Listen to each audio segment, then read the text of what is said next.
waliobaki hawakwenda kuhiji wanataka kuwa sawa katika mambo walioendea. Hawawi sawa hawa waliokwenda na hawa waliobaki, watakuwaje sawa? Sasa tuangalie kwa mukhtasari basi. Tuangalie kwa mukhtasari, wanaokwenda wana wajibu gani na waliobaki hawakwenda wana wajibu gani katika hili jambo la hija, ili tukilielewa vizuri, henda sisi watatu wanne tuliobaki hapa tukilielewa vizuri jambo hilo, tunaweza kuwa ni mabalozi wa kuwaelewesha wenzetu, kwa sababu huenda mtu akafikiri anajua jambo lile, kumbe yako mambo hayajui ndani yake. Lakini kutegea vizuri ilmu ambazo Mwenyezi Mungu kamkusudia ilmu zile zimfikie, anaweza akajua ala, kumbe hivi hali ndio hivi. Sasa kwa ufupi, wanaokwenda kuhiji wana wajibati nyingi. Ili hija yao ikamilike, wana wajibati nyingi, lakini wale ambao hawaendi hija wana wajibu mmoja tu, yote yale mengine hayawahusu. Ukijichanganya, wanaokwenda kuhiji wana wajibu mwingi katika hija yao. Ili atimize ile hija yake ana wajibu mwingi, si mmoja. Lakini ambao hawakwenda kuhiji wana wajibu mmoja tu basi. Sasa jua huo wajibu gani, na wale wanaokwenda kuhiji wajue wana wajibu gani. Sasa kwa ufupi tunataja zaidi, tutabaki kwa wale ambao hawakwenda kuhiji. Wale kwenye kuhiji tutakujulisha. Enyi waja wa Mwenyezi Mungu, hijjul bait man istataa ila sabila. Kuhiji ni kufanya nini? Kuhiji ni kufanya nini? Kazi gani inaitwa kuhiji? Kuna kazi inaitwa kufunga Ramadhani, kuna kazi inaitwa kadha kadha, na kuna kazi inayoitwa kuhiji. Sasa kuhiji maana yake nini? Kuhiji maana yake ni kwenda kufika katika nyumba aliyoikusudia Mwenyezi Mungu. Ametaka uje kuiona nyumba ya Mwenyezi Mungu, kufika katika nyumba ya Mwenyezi Mungu, kutekeleza ambayo walitekeleza mitume kabla yako, 1, 2, 3, 4, 5. Ukizitekeleza zile hukumu na hukumati ambazo utazikuta pale, ndio umehiji. Umekwenda kuona athari za Mwenyezi Mungu, umekwenda kuona yale waliopitia mitume ambao wewe unawasikia leo, ndio umehiji. Huwezi kuhiji sehemu zingine, haiwezekani kuhiji. Huwezi kwenda kwenu ukasema nakwenda nyumbani kuhiji bwana, haiwezekani. Nakwenda kule ambapo kuna athari za waliopitia katika mitume wetu. Mambo gani waliopitia mitume ambayo wewe unatakiwa kwenda kuyapitia? Mambo gani? Na kuhiji kumeanzia wapi? Madhumuni yake nini?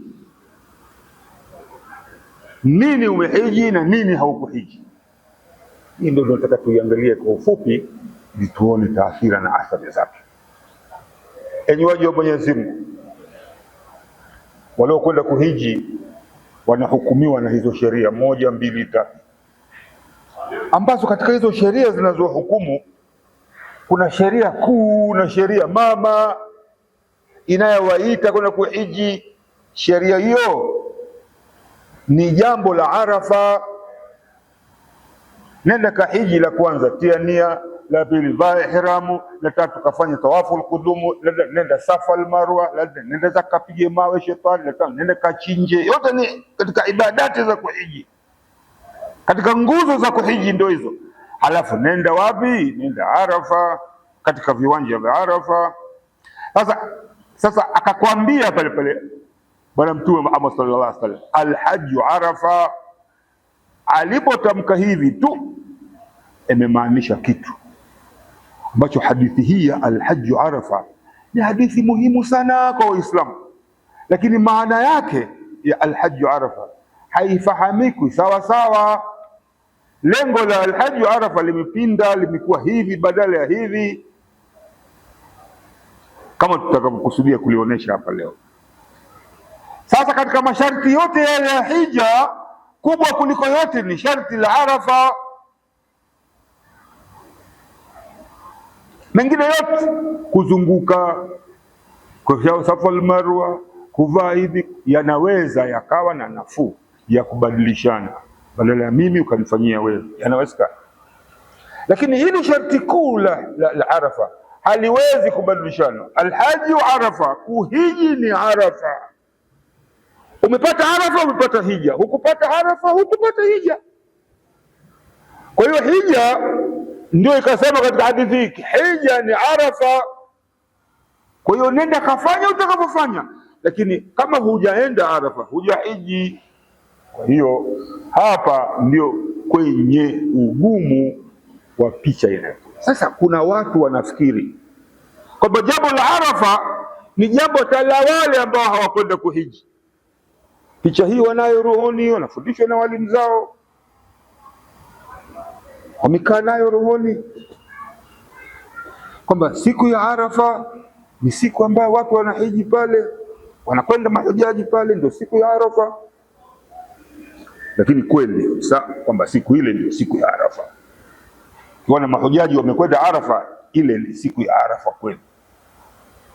Lakini siku ya Arafa kwao wale walio pale, wale wanaohukumiwa na pale, siku ya Arafa ndio hiyo. Kwa nini? Kwa sababu chukulia kitu kimoja, hija ni Arafa, Arafa hija ni Arafa, na Arafa ndio hija. Simami hapo. Sasa Arafa, yaumu Arafa lini? Kwa sababu kumbe siku ya Arafa ina siku maalum aliyoipanga Mwenyezi Mungu na mtume wake. Siku ya Arafa maalum, hawawezi watu wa Arafa wakaifanya leo kwa matakwa yao au wakaifanya kesho kutwa kwa matakwa yao. Siku ya Arafa imepewa siku maalum ambao wao hawana budi kuifuata ile siku. Nayo ni siku gani? Yaumu tasi' Dhulhijja, siku ya tarehe 9 ya mwezi wa Dhulhijja, mwezi wa mfungo 3, ndiyo Arafa. Kwa hiyo wao wanaongozwa na ukweli huo. Hawawezi kwenda tarehe 8, hawawezi, wala hawawezi kwenda tarehe 9, hawawezi. Mwongozo unaokubalika ni mwongozo wa kwamba tarehe 9 ndio siku ya Arafa. Kwa hiyo na wao walioko Saudi Arabia, watu wa nchi ya Saudi Arabia, na wale waliokwenda kuhiji Saudi Arabia wanaongozwa na tarehe 9. Kwa hiyo kumbe tarehe ndio kiongozi wa siku, kinyume cha kufikiri kama watu wanafikiri watu ndio kiongozi wa siku. Midamu watu wengi wako pale, basi ndio siku ile. Midamu watu wengi wamekwenda pale, ndio siku ile. La, wale hawawezi kwenda pale kama siku ile bado, na wala hawatoweza kwenda kama siku ile imepita. Kwa hiyo kinachoongoza siku ya Arafa sio vilima vya Arafa. Kinachoongoza siku ya Arafa ni tarehe ya mfungo 3, tarehe 9, ndio inawaongoza wao kwenda viwanja vya Arafa. Sasa ukishalijua hilo, ukaliweka moyoni kwamba tarehe 9 kumbe ndio siku ya Arafa, basi tarehe 9 hiyo popote itakaposoma tarehe 9 ndio siku ya Arafa. Ikiwa imesoma jana, ikiwa imesoma leo, ikisoma tarehe 9 ndio siku ya Arafa. Arafa sio watu waliokwenda pahala. Arafa ni tarehe iliyowapeleka wao pahala gani? Katika viwanja vya Arafa. Kwa hiyo tarehe ile ni 9 ndio ikawachukua kwa hukumu ya pale, ni tarehe 9 ndio iliwapeleka Arafa, na kwa hukumu ya pahala pengine tarehe 9 ndio itawaingiza Arafa. Sasa majukumu yenu nini nyie ambaye hamkwenda kuhiji? Majukumu yenu tarehe 9 kuna saumu Arafa, saumu yaumul Arafa ipo tarehe 9. Watu wote ambao hawakwenda kuhiji wao wataingia siku ya Arafa ile ile tarehe iliyowaingiza wale, na tarehe hiyo huwa inapatikana mwanzo.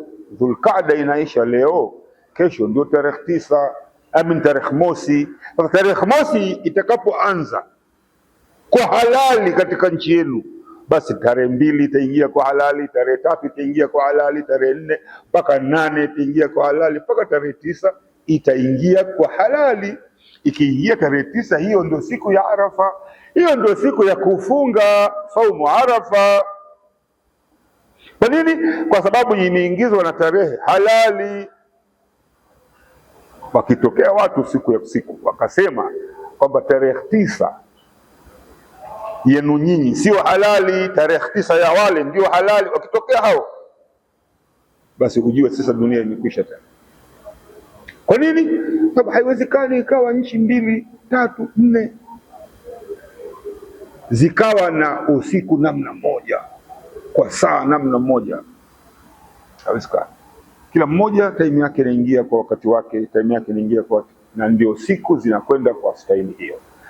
Sasa tagusa kitu kingine tena ambacho hichi ndio kinawasumbua watu, wala hakizungumzwi sana. Ukipata bahati ya kukisikiliza wewe leo, basi bahati yako. Tarehe 9 ndio siku ya Arafa. Kwa nini siku ya Arafa? Kwa nini tarehe 9 ndio siku ya Arafa? Na kwa nini Arafa ndio nguzo kuu ya hija? Kwa nini? Umepata Arafa, umepata hija. Ukupata Arafa, ukupata hija. Na Arafa kumbe ni kazi ndogo sana hiyo siku ya Arafa. Usifikiri kuna ibada kubwa sana kule siku ya Arafa. La. Siku unapokwenda katika viwanja vya Arafa, hakuna salatu rak'ataini, hakuna nini, hakuna pattern of conduct, hakuna mfululizo wa ibada fulani utakiwa usome uradi huu, utakiwa usome. Hata yote utakayofanya pale katika amali utakazofanya pale zote hazina mtiririko kwamba hivi ni sawa, hivi sio sawa, hazina. Hata wewe ukenda pale ukaenda kusinzia tu, tangu umekwenda mpaka ukaondoka umesinzia tu, umepata Arafa. Kwa sababu kupata Arafa pale ni kufika tu, ndio sunna yenyewe ilipo, kufika tu basi. Umefika pale kufika tu basi, unaudhu wala huna udhu katika kiwanja kile, midamu umefika tu. Na wanao kwenda Arafa wanajua mikati zake kama mstari, hapa ni Arafa, hapa sio Arafa. Ukifika hapa hukufika Arafa katika muda ambao umewekwa, hujapata Arafa, japo ulifika bado hatua moja, mpaka ile Arafa ikukute katika hatua ile uko ndani, japo hatua moja. Ukikaa hapa siku 3 unasubiri Arafa ifike, uko nje ya mpaka, siku 3 ndio Arafa ikaja. Lakini siku ilipokuja Arafa ukaondoka mapema kabla time ya Arafa kuingia, huwezi kwenda kuambia watu pale nilikaa siku 3 mie. Ukupata Arafa, ulikaa siku 3, mambo mawili hayakutimia. La kwanza ilikuwa bado haijaanza Arafa, la pili we hujaingia ndani ya viwanja vya Arafa. Sasa ukitazama vizuri ibada ya Arafa utaikuta imeelekea katika jambo hili, kumbe ni kufika tu pale ndio uzito wa Arafa, na ikawa ndio hija nzima. Faadhin binnas, Ibrahimu aliambiwa waite watu kuja, kwa sababu waje kufanya nini? Waje kufanya mambo ya hija, na mambo ya hija makubwa kuliko yote ni jambo la Arafa. Kwa hiyo kumbe mmeitwa kwa ajili ya Arafa tu. Sasa Ibrahimu katoa wito na watu wakafuata, mpaka leo tunakwenda kuhiji. Kumbe tunakwenda kuhiji, shauri ya kufika tu Arafa ndio kitu kikubwa kuliko vyote. Kufika tu katika viwanja vya Arafa pana mazingatio makubwa, na huyu bwana atafaidika sana, kwa sababu atakwenda akirejea aende. Kumbe ibada ya Arafa ni kufika tu Arafa, na sio kusoma kitu mle ndani, kufika tu. Kwa hiyo kumbe kufika ndio ibada ya Arafa. Sasa mimi nilioko Dar es Salaam na sikufika, ile ibada inanihusu nini? Nini nilioko wapi nchi nyingi inanihusu nini? Kumbe inahusu mtu kwenda kufika tu pale. Na hata ukifika Maka ukafanya vitu vyote, haukufika katika viwanja, ndio hukufika, ndio hukupata hija, ndio hukuhiji. Kwa hiyo kumbe kuhiji, kwenda hija na kufika hija ni wito wa kufika mahala ambapo panaitwa viwanja vya Arafa. Sasa ili kujua kwamba hilo ndio jambo kuu katika mambo ya hija, iko hadithi imejificha sana hapa, liko jambo limejificha sana, halisemwi sana. Labda kwa kusema sema hivi litaleta kuwavutia dhawil ulumi waweze kulipanua au kulisherehesha vizuri zaidi, jambo ambalo halisemwi sana, na wewe jambo hilo hulisikii sana katika mawaidha yote, kwa sababu siku zote unasikia tu viwanja vya Arafa, hujui umuhimu wake. Viwanja vya Arafa hujui mwanzo wake. Viwanja vya Arafa hujui nasabu yake. Mwenyezi Mungu aliumba dunia na mbingu kwa ufundi sana, na hapa duniani akatuonesha namna ya kuishi tangu mwanzo walipomuumba baba yetu Adam, akatuonesha mtiririko nzima mpaka unakuleta siku ya Arafa. Mtiririko akaanza Mwenyezi Mungu huko juu. Nataka mtu aujue vizuri huu, ndio utakuja kujua ala, kumbe Arafa ndio maana yake, ala, kumbe Arafa ndio umuhimu wake, ala, kumbe inamhusu nani hiyo Arafa, ala, kumbe mimi inanihusu, kumbe mimi hainihusu. Ndio utajua baada ya kujua mtiriko wake. Inshallah idarasa fupi iweze kukuonesha wewe huo mtiririko umekujaje. Mimi nitauanzia kwa nani? Kwa Nabiullahi Adam. Kwa uchache nije mpaka hapa viwanja vya Arafa, ili baada ya kufika hapa kwenye viwanja vya Arafa sasa tutauona ule muhimu wake, halafu tutauchukua tunasibishe na watu ambao hawako kule.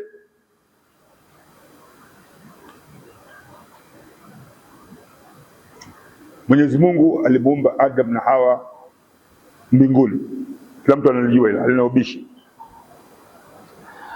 Akaanza kuumbwa nani? Adam, kila mtu analijua, halina ubishi.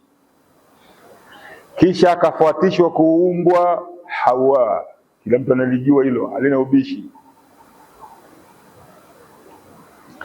Na alipoumbwa Adam alipeleka mkono kutaka kumgusa Hawa, baada ya kushangaa kiupengeni tena hichi maana yake Mwenyezi Mungu alipomuumba alipomuumba hapa karibu yake tu, kila mtu anajua, halina ubishi. Akakatazwa Adam kumgusa kile kiumbe alichokiona hapa kipya, akakatazwa kukigusa. Ruhusa ya kukigusa kile kiumbe ilipatikana baada ya kuoneshwa katika miguu ya arshi pale. Maandiko yaliyoandikwa la ilaha illa Allah Muhammadur Rasulullah. Maandishi haya akatakiwa kuyasoma Adam, na maandishi haya akafundishwa kuyasoma. Wa allama Adam al-asmaa kullaha, akafundishwa na Mola wake. Na Adam alipoyasoma maandishi haya, basi Hawa akawa halali yake.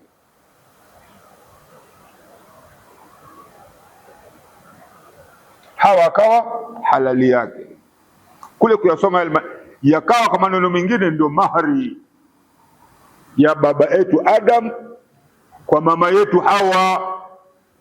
Mwenyezi Mungu kafanya kwa hikma kubwa kabisa. Kwa nini? Kwa sababu lao pasingepatikana Hawa, Adam angekuwa peke yake. Na baada ya kupatikana Hawa, lao Mwenyezi Mungu asingemuonesha njia ya kumhalalisha Hawa, makutano yoyote ya Adam na Hawa yangelikuwa batili. Mwenyezi Mungu akataka kuondoa ule ubatili kwa kumuonesha aya, kwa maana ya usemi, kwa maana ya usemi unaotawala siku ile mpaka leo, la ilaha illa Allah Muhammadar Rasulullah. Au tamke ule ndio awe halali ule, na uhalali ule ndio ukaja ukasababisha na sisi tukawa watoto wa halali duniani. Yarudishe mawazo yako nyuma, ngelikuwa Mwenyezi Mungu akumhalalisha Adam na Hawa katika tokeo hilo, nani angekuja kumwozesha Hawa ili kuzaa kwao ikawa wanaozaliwa na watoto wa halali? Nani? Na wao walikuwa wawili tu, wangeliozeshwa na nani? Na uhalali ukawa kutokana na kauli ya nani? Kwa hiyo Mwenyezi Mungu kwa tendo ambalo limejificha mpaka leo aliwaozesha kwa uhalali kwa kauli ya la ilaha illa Allah Muhammadur Rasulullah. Kwa hiyo kauli ile ilibaki sallallahu alaihi. Kwa hiyo kauli ile ilibaki na uzito siku ile mpaka leo, na sisi tumekuwa wa halali kuanzia siku ile mpaka leo. Kumbe tunaongozwa sisi na kauli ile, tunafungamanishwa binadamu wetu na kauli ile, tumeunganishwa sisi kwa kauli ile, la ilaha illa Allah Muhammadur Rasulullah. Hawa akawa na Adam ni maharimu wake kuanzia kipindi kile. Sasa wakawa wanaishi kwa ukaribu wa hali ya juu kabisa, ndio wakapewa ile amri ya kuingia peponi. Wakapewa ile amri sasa, fakula minha ragadan haithu shi'tuma. Wakapewa na ile sharti la kwamba wala takraba hadhihi shajarata fatakuna min adh-dhalimin. Wakapewa na ile sharti. Mwenyezi Mungu akataka kuwaonesha kwamba nimekuambieni kila kitu, lakini kuna masharti, kuna ndio na hapana. Japo hapana yenyewe ilikuwa hii moja tu, lakini ipo hapana. Itoka kwa nani? Kwa Mola wako, na haihojiwi. Matunda 1000 yako hapa, hili moja tukataza kwa tukatazia nini? Amri ya Mola haihojiwi. Kwa hiyo wakaishi na amri ile. Sasa kuna siku moja ambayo Shaitan akafaulu kuwadanganya. Shetani alikuwa akitimiza kazi ya halali. Kazi ya Shetani ilikuwa kazi ya halali, kwa sababu kazi yake, ili kuifanya ile kazi yake, ruhusa alipewa na Mungu. Kwa nini? Kwa sababu alipolaumiwa na akalaaniwa, akasema unalaani pekee na hawa pia, nipe muda nikuoneshe na hawa pia wabaya kama mimi tu. Basi Mwenyezi Mungu kasema basi innaka minal mundhirin, na wewe pia umepewa ruhusa. Kwa hiyo kapewa muda wa kufanya kazi yake. Kwa hiyo kazi aliyofanya, akamwendea baba yetu na mama yetu akawachanganya kiakili. Alipowachanganya kiakili, wakavunja amri ya Mwenyezi Mungu. Walipovunja amri ya Mwenyezi Mungu, likatokea jambo kubwa kwa maisha ya leo tunayoishi. La kwanza likatokea ni kwamba atuadisia Mwenyezi Mungu, fa akala minha, wakala lile tunda, wakala fabadaat lahuma sawatuhuma, fabadat lahuma sawatu, kwa shauri ya kula tu lile tunda, fabadat lahuma sawatuhuma, ikawadhihirikia uchi wao. Uchi wao ukawadhihirikia. Point ya mwanadamu kufikiria, point ya maulama, point ya waumini kuifikiria ni hii point. Ukawadhihirikia uchi wao. Adam na Hawa ukawadhihirikia uchi wao. Watafika yakhsifani, wakaanza kujificha ficha, min warakatil janna, kwa majani ya wapi? Ya peponi. Wanajificha ficha. Sasa Maka waliokaa hawajuani. Kama wewe mwanamume fariji yako ni ya kiume, huyu hajui kama huyu mwanamke, kwa sababu ana fariji. Hawakujuana, ila wa akala minha, walipokula tu ule mtu, wakalipoasi tu, Mwenyezi Mungu akawadhihirikia kama wewe ni mwanamke, wewe ni mwanamume, na nyinyi mko uchi. Jambo lile ndio lilikuwa jambo kubwa katika hatua za maumbile ya Mwenyezi Mungu juu ya mwanadamu, kwa sababu jambo hilo peke yake la kula lile tunda likazaa mambo mengine ambayo yalitokea pale. Jambo la kwanza lililozaliwa pale ni kutuonesha faasa Adama rabbahu faghawa, kwamba kwa kufanya vile Adamu akawa amemuasi Mwenyezi Mungu na akapotea. Tazama kosa lenyewe kule, kufanya kilichokatazwa kitu hichi kukamsababisha haya yanaitwa kamuasi Mwenyezi Mungu na kapotea. Hamna cha kusema kosa la kwanza liachimke, hamna nini. Haya makosa, faghawa, akapotea. Na kiasi cha kupotea, basi Mwenyezi Mungu hakuwapa fursa ya kulala tena hata usiku. Kwa nini?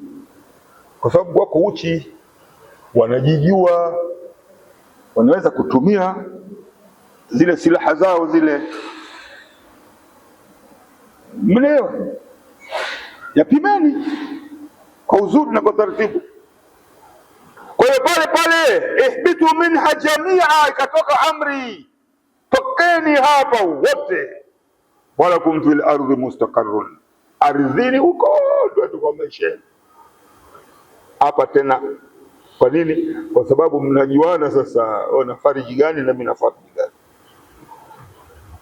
Siku hiyo hiyo hawakulala, wakateremshwa katika samai dunia baba yetu na mama yetu, faazallahuma shaitanu anha faakhrajahuma mimma kana fi, akawaterezesha shaitani na akawatoa kwa neema zile walizokuwa ndani.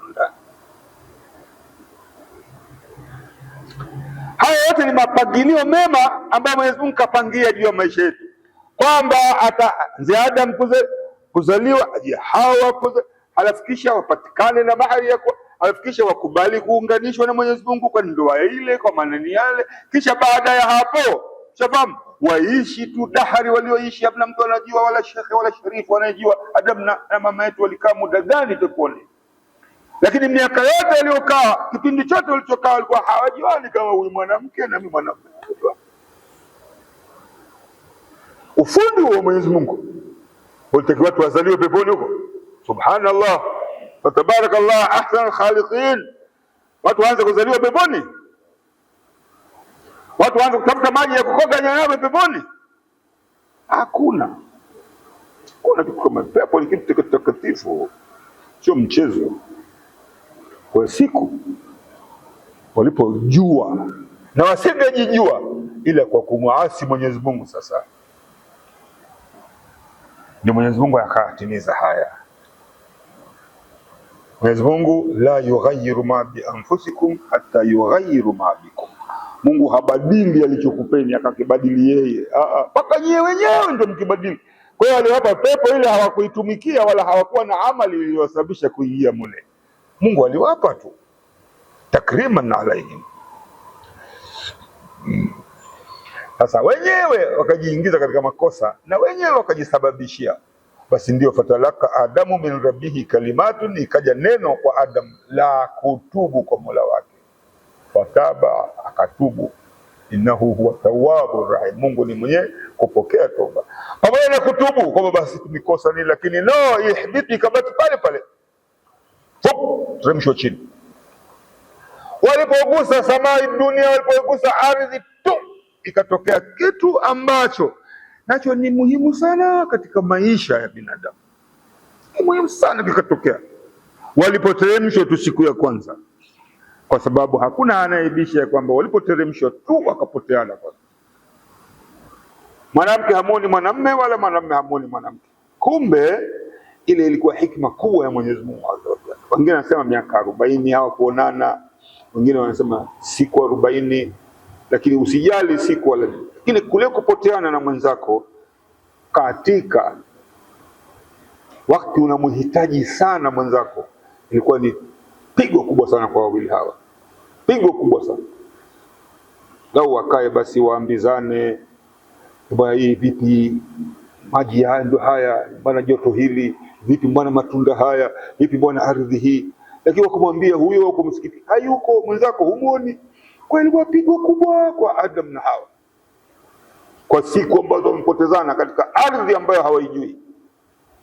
Lakini Mungu alikuwa anajenga hicho kitu. Kule nyuma walikuwa hawajuani nani anamlinda mwenzake, wala nani anamlisha mwenzake, na nani anamtegemea mwenzake, walikuwa hawajuani. Lakini walipoletwa katika samai dunia, tendo hili ndio lilifanya wajuane kwamba tunahitajiana, kumbe yule ananihitaji mimi na mimi namhitaji yeye. Likajengewa hilo jambo kwao, likajengwa hilo jambo kwao mpaka wajijue kama watajenga. Kwa hiyo walikaa usiku na mchana, wanawazana, wanafikiriana, wanakumbukana, ili litokee la kutokea ambalo Mwenyezi Mungu kakusudia siku watakapokutana. Na Mwenyezi Mungu Azza wa Jalla akawa amefanya hilo alipoona limetimia katika nafsi zao, kwamba anajua kabisa mimi bila Hawa siwezi kuishi ya Rabb, pamoja na nguvu zake kama mwanamume, na Hawa anajua kabisa mimi bila yeye mwenzangu siwezi. Saa zote hawana wanachofikiria, wanajifikiria wao tu. Basi Mwenyezi Mungu akawaghufiria madhambi yao, akawasamehe madhambi yao yale yaliyowalipa adhabu hii, yale yaliyowaleteleza kukaa katika ardhi ambayo hawajui, na yale yaliyowaleteleza kukaa wakapoteana hata mmoja hamuoni mwenzake. Mwenyezi Mungu akakusudia kuwasamehe madhambi hayo, na siku alipotaka kuwadhihirishia msamaha huo ndio akampa ilhamu Hawa kwenda kupanda vilima vya Arafa. Siku ile havijulikani kama vinaitwa Arafa. Kwa nini? Nani atamjua? Nani kampa jina? Duniani kukuwa hakuna mtu yote. Kwa nani angeita hivi ni Arafa tu? Jabal Arafa. Nani angeita hivyo? Hamna. Ilikuwa ni vilima tu ambayo Hawa kwa kushindwa akaona nikimbilie pale, nikapande pale, wenda nikamwona mwenzangu pale. Mwenyezi Mungu kwa ufundi wake akawawezesha juu ya hilo jambo. Mama kahangaika kweli kupanda vilima vigumu ajabu, vigumu ajabu. Waliokwenda hija watakwambia siku hizi alhamdulillah kumewekwa vingazi, mchongo wa ngazi hivi mpaka juu, lakini nenda kajaribu kupanda pembeni ya zile ngazi utakoma. Mpaka sasa unajiburuza kwa mikono kupanda, sio mchezo. Lakini Hawa alipanda. Kisha kwa nini? Kwa sababu anataka nusra ya nani? Ya mumewe. Akapanda kwa tabu, na hapo likazaliwa jambo kwamba ukitaka kupanda daraja kidogo, ukitaka daraja kupanda, panda kidogo. Usitaka kupanda daraja, panda hatua kidhaa, upande juu kidogo. Hapo tulipokaa hapa, imamu akipanda juu ya mimbari akasimama hapa, basi daraja yake kubwa kuliko waumini wote. Usikae level ile, panda juu. Pahala pa juu kidogo ndio panakufikisha pahala pa juu zaidi. Hapo patikani utukufu wote, ile upande kidogo. Ndio maana hapa kama Mwenyezi Mungu ataka kugawa utukufu, atakubakishieni nyinyi mliobaki hapa. Nyinyi kidogo mmepanda daraja kuliko wale waliokimbia. Daraja panda kidogo, alafu utaipata daraja, panda utaipata.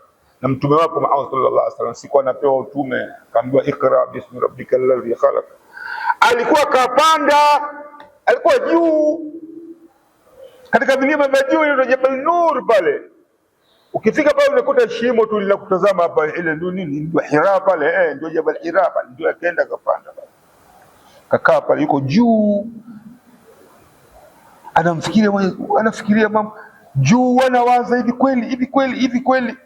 Basi ule ujuu alioko kule juu aliko na fikra hizi ambazo amezileta Mwenyezi Mungu, ndio akamleta Jibril pale. Lakini wakaja wakakutana katika kilele ambacho leo kimejengwa mnara pale. Pana mnara mkubwa labda 3 kwa 3 hivi, mnara mkubwa. Ukiangalia sasa vilima vya Arafa pale utauona katikati ule mnara. Wakakutana pale. Kukutana kwao walichokifanya nini? Walikumbatiana. Wewe mwenzako mmekutana, nini mmepoteana, mkikutana inakuwaje? Sio mkumbatia. Utakutana na mtu wewe vipi mambo? Hakuna. Kutana na mtu hujamwona muda mrefu mpaka unafikiri sijui labda miaka ukutana na mtu kama huyu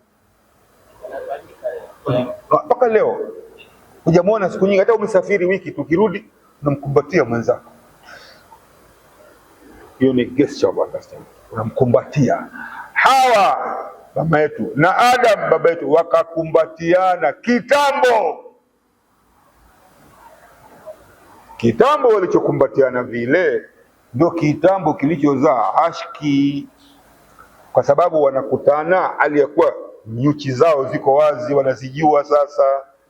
Tena wanakutana katika ardhi ambayo si mabaya kukutana kwao. Tena wanakutana katika hali ambayo Mwenyezi Mungu alishawafungisha upamoja kwa kauli ya la ilaha illa Allah Muhammad, hawana kizuizi. Sasa ile kukumbana kwa kitambo kirefu ilizaa ashki baina yao. Msalieni mtume ndio hakika ya mambo, wala wewe geuze vingine basi. Au kija hapa kwenda kitabu gani kinasema maneno haya, kabla ya kuambia kitabu chenyewe nitakwambia, kwani wewe unaona hayakuingia akilini kwako? Mtu na mtu waliopoteana wakikutana wanafanyaje? Sasa mwanamke na mwanamume wakikutana inakuwaje kinachofuata?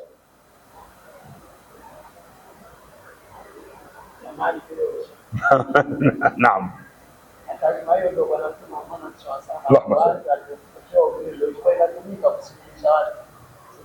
La ilaha illa Allah mpaka leo, alhamdulillah rabbil alamin, alhamdulillah. Sasa hapo kikafanyika kitu ambacho ukikipanga kinakuja hivi. Mwenyezi Mungu katika mahali mlipo akaja na dasturi na kanuni ingine na amri ingine. Ukurasa wa peponi umefungwa, mumeshaondolewa kule. Sasa mmeweka katika samai dunia, unafunguliwa ukurasa mpya baina yenu, na ukurasa wenyewe unaanza kwa kupoteana alafu kukutana. Mmeshajenga hamu ya kuwa pamoja, mmekutana duniani. Kinachofuata ni kuashikiana, kinachofuata ni kukutana. Kukutana kukipatikana ndio kujuana kunakuja. Sasa wakakutana katika tendo lile pale katika viwanja vya Arafa, katika nafasi waliokutana. Na huko kote ni milima mitupu kwenda juu, milima, lakini pale pana flat fulani hivi na upana hasa kwa ukubwa wake. Pale ikawa kambi nzuri sana, Mwenyezi Mungu akawakutanisha pale. Kilichopatikana sasa kwa mapenzi ya Mwenyezi Mungu Azza wa Jalla, ukaingia ujauzito wa Habil na Kabil pale. Hamna wasiwasi wote, hamna wasiwasi wote juu ya neno hilo. Ukaingia ujauzito wa Habil na Kabil pale katika vilima vya Arafa. Sasa mlima ule ukapata matukufu mengi matatu makubwa yanayoishi mpaka leo. Ni kilima kile kuitwa kwa Jabal Maghfira, yani mlima wa msamaha. Watu wawili waliosamehewa ndio wanakutanishwa pale, ikawa jina lake Jabal Maghfira, mlima wa msamaha pale. Sasa ikawa jina lingine ni Jabal Arafa, mlima wa kujuana baina ya huyu na wewe, ndio wakajuana pale.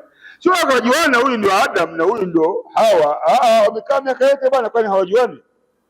Lakini kuleteleza kujuana hapa, maana yake kujuana kwa hali hiyo. Ni jina la mlima ule likapata jina la pili kwa Jabal Arafa, mlima wa kujuana baba na mama. Halafu jina la tatu likaitwa Jabal Rahma, kwa sababu kukutana kwao kukaleta rehma ya kupatikana ujauzito wa watu wa kwanza, watoto wa kwanza wa Adam na Hawa, mmoja akiitwa Habil, mmoja Kabil, baada ya kuzaliwa kwao. Ujauzito wao ulipatikana hapa Jabal Arafa, jabali la kujuana. Jabali hilo leo ni Jabal Maghfira, jabali la kusamehewa. Jabali hilo maana yake Jabali Rahma, maana yake ilipatikana rehema hapo katika kukutana baba yetu na mama yetu. Sifa hizo kuu tatu za mlima huo ndio zimemfanya Mwenyezi Mungu awaalike watu, fa'adhin binnasi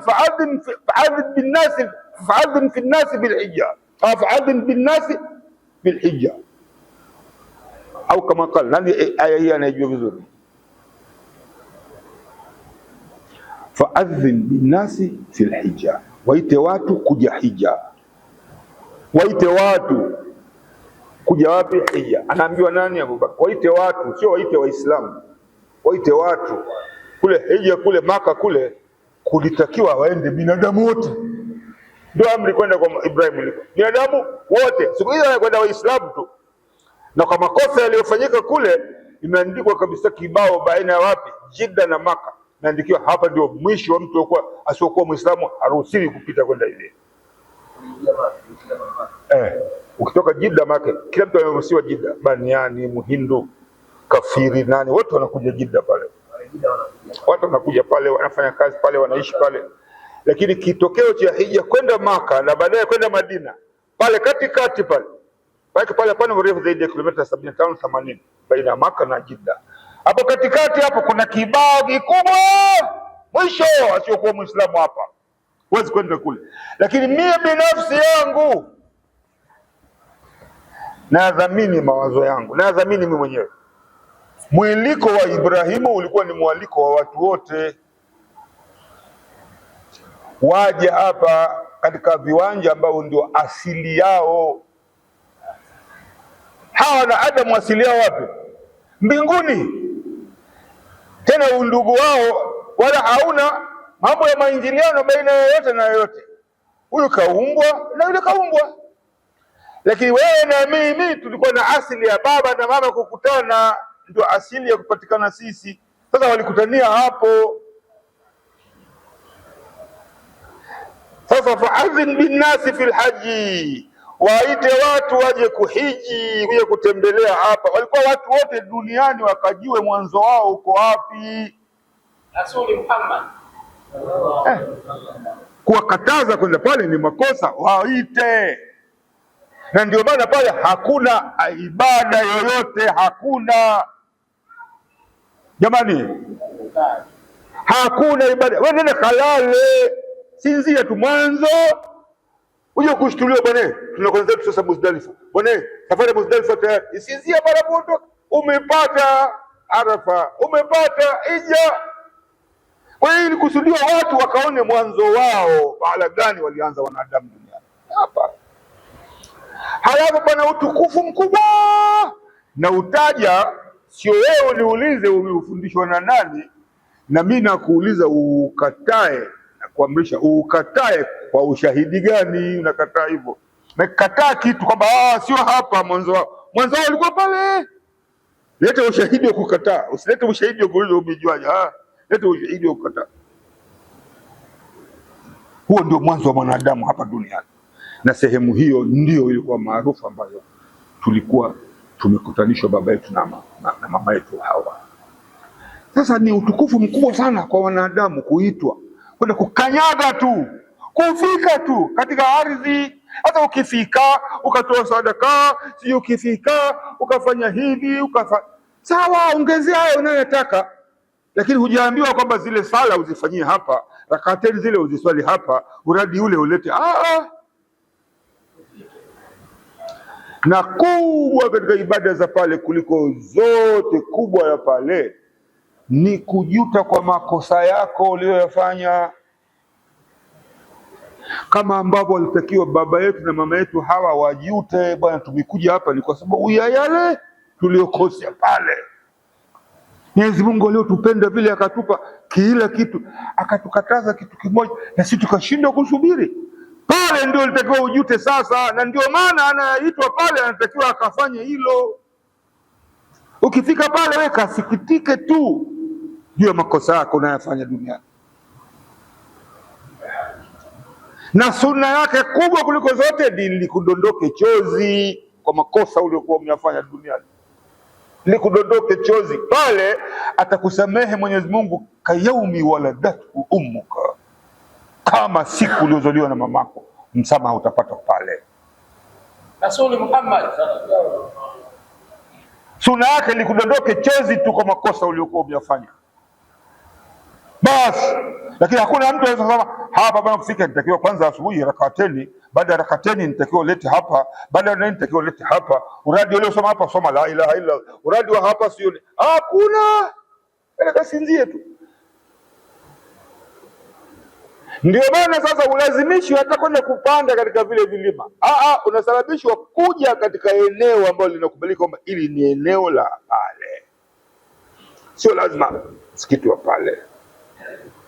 Kama vile leo tukiwatangazia watu msikiti huo Magomeni, basi mwenye kuja hapa kashafika hatu, basi wewe ukaja Magomeni tunakubali, sio lazima ukanyage hapa ndani, mradi ukanyage tu Magomeni umefika. Sasa na pale ilikuwa mradi ukanyage viwanja vya Arafa umefika kule kwenye asili yako.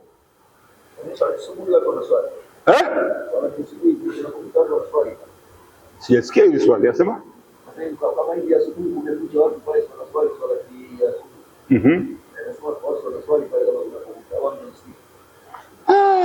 msikiti wa pale Mchezo, pale msikiti pale viwanja vya Arafa, msikiti mkubwa sana unaitwa Masjid Namra. Msikiti huo muombe Mwenyezi Mungu usiku na mchana akujalie kufika katika msikiti huo, kwa sababu ya bonge la msikiti liko pale, ambalo watu utakaowaona pale hujawahi kuwaona mahala popote duniani, hujawahi kuona wala katika sinema wala katika nini.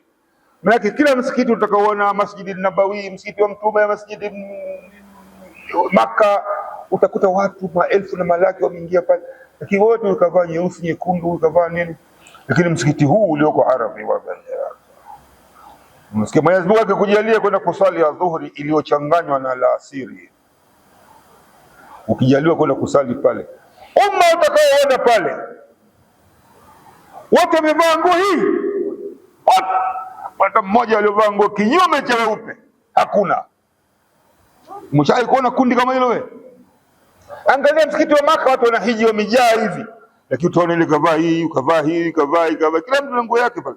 Na kuna wanao hiji wamevaa ihram, kuna wale ambao washamaliza hija sasa wanafanya tawafu idaa, tawafu nini, kila mtu anavaa namna anataka. Lakini Masjid Namra hapa watu wote wamevaa nguo namna moja, ile ihramu ya kufanyia hija. Ndio maana pale ni mahujaji watupu, huko maneno mengine hamna mtu yeyote sio kuhujaji pale. Sasa angalia, sharti la kwenda Maka la mahujaji, na wakifika Maka sharti la kufika Arafa ni la mahujaji, na wakifika katika hiyo sehemu ya kuwa katika Arafa, ambao hawakufika kwa hatua moja, kama nilivyokuambia hapa ni penalty, hapa ni free kick, ambao hawajaingia hapa kwa hatua moja hawako Arafa, sawa? Kwa hiyo hawa wana hukumu nyingine ya kufanya, na hawa walioko ndani hatua moja wana hukumu nyingine ya kufanya. Angalia jinsi zilivyo ardhi hizi mbali mbali, watu wanataka tuone kama kitu kimoja. Watu walio ndani ya viwanja vya Arafa, ndani ya viwanja vya Arafa hawaruhusiwi kufunga, hawafungi. Hata Mtume Muhammad sallallahu alaihi wasallam pale Arafa hakufunga, ambapo mtu anaweza kuuliza kufunga ndio ibada kubwa kuliko zote bwana, na mimi nimekwenda katika sehemu tukufu kuliko zote, halafu unanikataza kufunga? Unanikatazia nini kwa ibada kubwa kama hiyo? Unanikatazia nini? Lakini haiwezekani kufunga, kwa sababu utafungaje saumu moja kati ya siku mbili? Na hiyo sasa concept ya siku moja kati ya siku mbili pia ni muhimu sana Muislamu kutunza kichwa sana, kuelewa hiyo concept ya siku moja na siku mbili. Nataka utunze kichwa sana, manake habari yake imekaa kwa uficho sana. Lakini mimi siwezi kuita uficho. Kwa sababu gani? Kwa sababu elimu ya dunia, elimu ya dini bado tunayo ndogo sana, na miaka tulioitumia duniani hapa bado kidogo sana, mingi sana bado inatusubiri mbele. Kwa hiyo tutakuja kujua tu hizi elimu ambazo hatuzijui leo. Waislamu wenzangu, mpo hapo? Mtakuja kujua tu, kwa sababu ambalo hukulijua jana na juzi unalijua leo, na kesho utajua jingine uliokuwa hujui leo. Sasa inakuja hivi, kwa nini unakatazwa kufunga? Sio kwa unakatazwa, ni haiwezekani kufunga pale, kwa sababu pale ni siku moja kati ya siku mbili. Ili neno kwa upana nitalirudia sasa hivi, lakini kwanza nakupeleka kwa katika Arafa. Kuna hizo hukumu, watu wakwenda pale Masjid Namra wanaswali pamoja. Nimekwambia kabisa msikiti unapendeza sana, macho yako kuangalia watu wote wamevaa nguo namna moja. Hasa kwa nini imeingia Arafa? Inaingia saa ngapi? Na kwa nini iingie saa hiyo? Salatu Arafa, siku ya Arafa, yaumu Arafa imeingia saa ngapi? Wale watu wa huku nimekwambia hawako hapa, hawako Arafa. Wao wana hukumu zao nyingine. Wale walio ndani ya Arafa wana hukumu zao nyingine. Nimekwambia moja tu, hawa hawaruhusiwi kufunga, walio ndani, wale walioko nje wanafunga. Nchi hii Maka tu pale pale, lakini nje ya kiwanja kwa futi hii moja tu, sio Arafa. Na kwa hiyo hapa unaruhusiwa kufunga, hapa uruhusiwi kufunga. Inakuonesha jinsi vitu hivi viko mbali mbali. Usije ukaleta jambo la huku ukalileta huku. Jengine, ukiwa humu ndani ya viwanja vya Arafa, hamna siku ya Idi. Ukiwa huku mtasoma Idi, lakini ndani ya viwanja vya Arafa hamna Idi al-Adha. Hakuna Idi ndani, wala hujui kama leo siku ya Idi wala ipo Idi. Na Idi ni kitu gani? Idi ni khutbatul Idi. Idi mbili za khutba mbili zile za Idi ndio Idi. Kwani Idi ni kitu gani jamani? Si ni khutba ile? Sasa watu, maelfu ya watu hawa wamekwenda hija, si ndio walikuwa waweke kiwanjani pale wapige khutba pale za Idi, na si ndio? Hamna Idi pale kabisa, hamna Idi. Hamna Idi kabisa. Unataka Idi, ondoka viwanja vya Arafa. Hiyo sasa ni tarehe ngapi? Tarehe 9 jioni. Ushamaliza mambo ya Arafa, kimbia zako labda Maka. Utakuta watu ndio wanafali Idi huko. Ondoka katika hii mipaka, nenda Maka kilomita kama 5 au 6 hapa na Kimara au zaidi kidogo, basi ndio iliko Arafa, ndiko uliko msikiti mkubwa wa Maka. Nenda huko ndio hakuna hukumu hizi. Hawapewi hizi hukumu, na watu wa huku hawafanyi zile hukumu za huko, kujulisha kwamba hapa na pale, kanuni, hukumu zake, ada zake, kaida zake mbali mbali. Leo hii sasa watu wanang'ang'ana ili nyinyi mlioko huku na umbali wote ule mfanye yale wanayofanya wale, kwa siku ambayo wale wanaona ndio siku yake. Inakuwaje hivyo?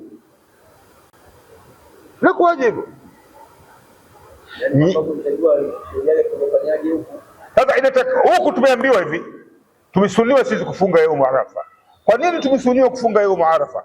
Maana yaumu Arafa ni yaumu 9 ya Dhulhijja, ndio siku baba yetu na mama yetu waliposamehewa na Mwenyezi Mungu duniani, wakakutanishwa yaumu 9, tarehe 9. Kwa hiyo tarehe 9 ndio lilipotokea tendo kubwa la kusamehewa hawa na kukutanishwa hawa.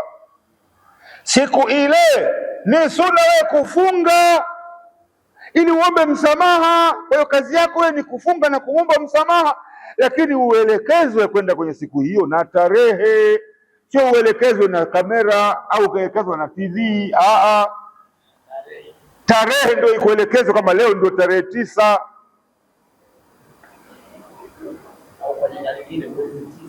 mwezi 9 wa mfungo 3. Ikwambie leo tarehe 9 ndio fanya jambo la kiarafa.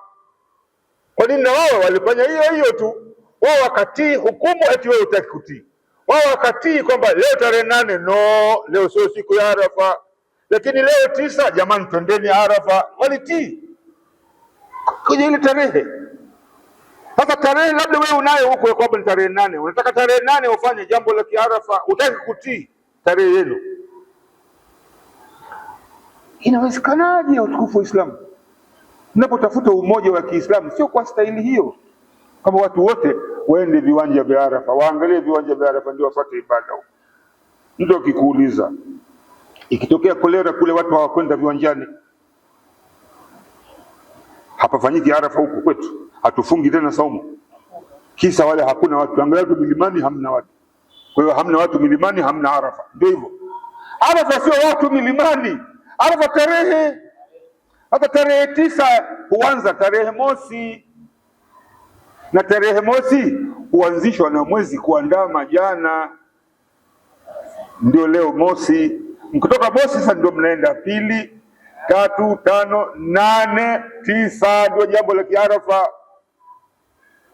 Wao wakule walivyoona kwamba leo ni 8 hawakwenda, walipoona 9 ndio wakaenda viwanjani. Wale wanakwenda kutimiza ada ya uhujaji, ya kuhiji, ambao nyinyi hamna jukumu hilo kabisa. Josha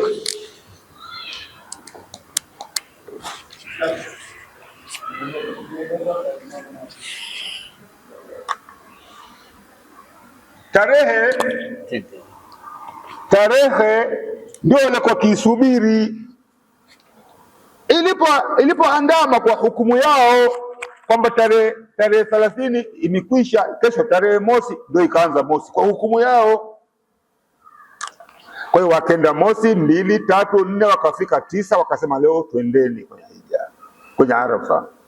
Na sisi huku kisha tulipokamilisha kesho tukasema tarehe mosi, kwa hiyo tukaanza na mosi, 2, 3, 9 ndio leo.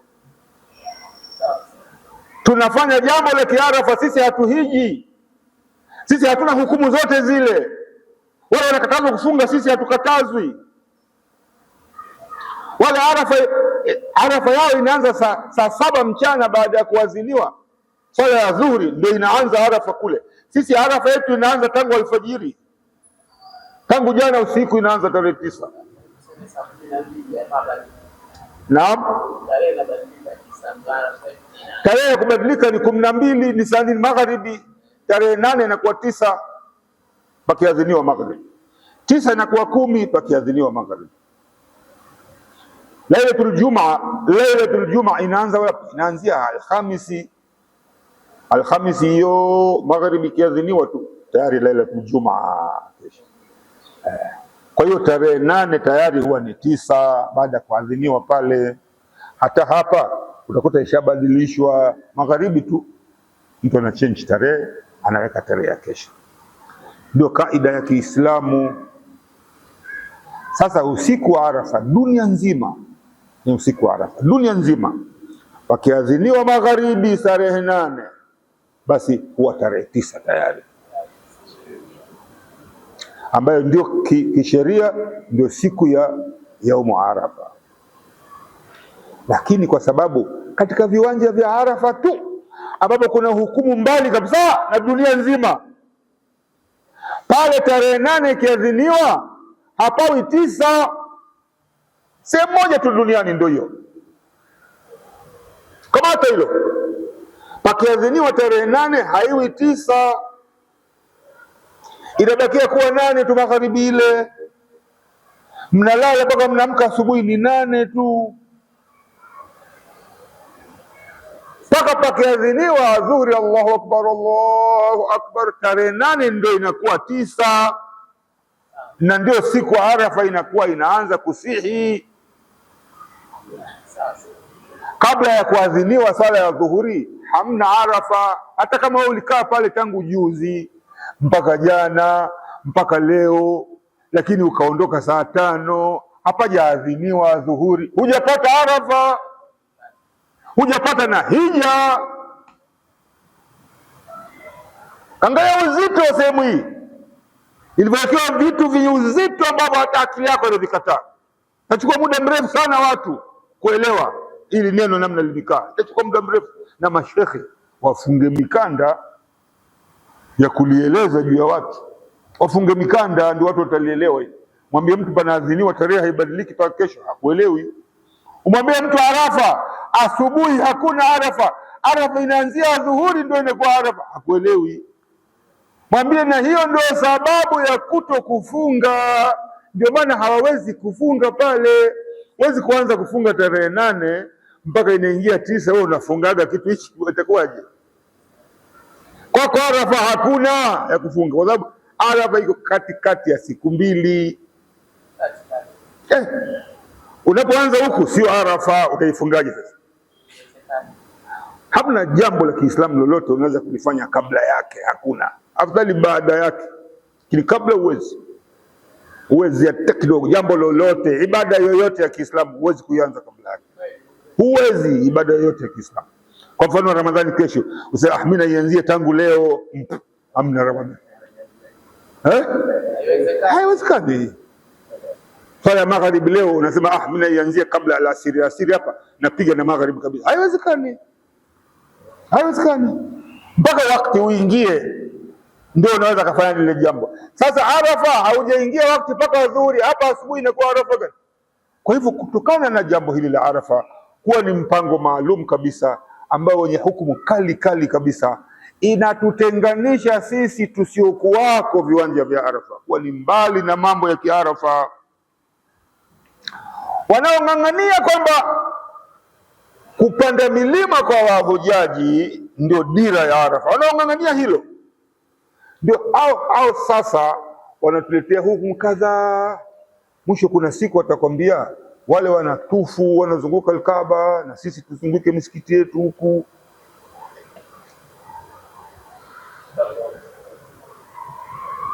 Hata kuchinja wewe unakwenda Maka, sisi tunachinja kwa time hapa. Time yetu ya kuchinja ni uchinje alfajiri ama baada ya kusali, ndio unakuja mara unakimbilia kuchinja na kugawa ile nyama. Sisi tunao time hapa ya kuchinja. Wale wakule hata hawajui wamechinja lini, watu wa Arafa wala hawajui kama wamechinja wala wakuchinja, hawajui. Wao wamelipa pesa mahala ambapo sio Arafa. Kule walikolipa pesa pata chinjo, wao hawajui michinjwa lini. Na wale watu wa kule wala hawazingatii time, wanazingatia idadi tu basi. Wewe dola 100 umelipa, basi wao wanachagua wanyama 1, 2, 3 wanawachinja. Hujui time gani wala gani. Kwa sababu hukumu za nje ya Arafa ni hukumu tofauti kabisa na ndani ya Arafa. Sasa tangu leo ujue, unapoitwa katika mwito wa kwenda hija, unaitwa kwenda kukanyaga ardhi yako iliyokuwa asili yako. Kukanyaga. Hata ukifika Maka pale sema ni mtoka wapi, kilomita 6,000 bwana, nimelipa tiketi ya ndege dola ngapi kuja hapa, nani nifika hapo? Sasa sijafika Arafa. Sasa hata hujafika rafiki yangu, hauchukuliwi hukumu ya kufika mpaka nini, mpaka uende viwanja vya Arafa. Unafika viwanja vya Arafa, unafika hapo unaambiwa hujafika Arafa. Mpaka nini? Mpaka ukanyage ndani ya viwanja vya Arafa. Mchezo hilo jambo. Wewe serikali ya Saudi Arabia inakuchukulia kama unaumwa, inakuchukulia hata ambulance bure. Hata watu wawili watalipwa pesa, watashikilia madripu yako na nini, ambulance mpaka viwanja vya Arafa. Na ikifika asubuhi pale itakaa, haitofanya kazi yote pale, wanaendelea dawa zako mpaka Arafa ifike saa 7 pameadhiniwa Allahu Akbar, Allahu Akbar. Wale wenye Land Rover yao wakuingize, wale wenye gari ya ambulance wakuingize dakika 3, kiacha kusema subhanallah walhamdulillah wala ilaha illa Allah wallahu akbar mara 3 tu, umeshafika Arafa, umeshapata Arafa, umeshapata hija. Wanakutoa na kurudisha hospitali. Angalia jinsi mipango ilivyofanywa. Wewe usiki useme nishafika, niko hapa ndio nimekuja Arafa. Uwezi, hamna hukumu yoyote ya kihujaji itakayokugusa wewe, na hata hii iliyokuwa nayo wewe, kwa sababu dunia nzima tunahitaji maghfira, dunia nzima tunahitaji msamaha. Sasa na kama hatukwenda hija pia tunahitaji msamaha, ndio tukawekewa siku hii ya Arafa, ya yaumu Arafa. Kwa maana nyingine mnaambiwa yaumu tasi ya Dhulhijja, ndio muombe huo msamaha, ndio mumlilie na nyinyi Mwenyezi Mungu. Na siku mmefunga hapa, sio fardhi kule kufunga, na mkifunga si fardhi kuswali nini wala kuswali nini, ila mkifunga yaumu Arafa muwe mmefunga kwa madhumuni yale yale tu ya kuomba msamaha ambaye Mwenyezi Mungu alimpa baba yenu na mama yenu.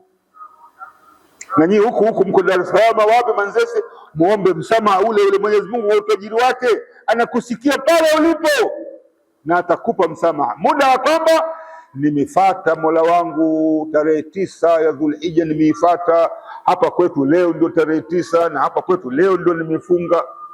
Kwanza liko wapi? Ulinganisho tumbani, basi ulingane na pale. Kwa sababu moja tu ndogo ambayo ndio unaingania kwa bwana, wale watu wale tunawaona kwenye viwanja vya Arafa. Wewe unasema Arafa yako kesho. Arafa gani? Uliambiwa Arafa, mimi na hiji hapa. Ni hapa na hiji hapa. Inafuata sunna ya somo Arafa, na somo ya Arafa ni siku ya Arafa, na siku ya Arafa leo tarehe 8 kwa tarehe halali ya nchi yangu. Akitokea mwanazuoni kutoka nje akasema hiyo ni haramu, ndio nitamsikiliza. Tarehe yangu haramu. Kwa nini? Kwa sababu kule wamesema ufati. Mimi niko katika mamlaka yale, mimi naangukia katika mamlaka yale. Nikifanya kosa tahukumiwa kule,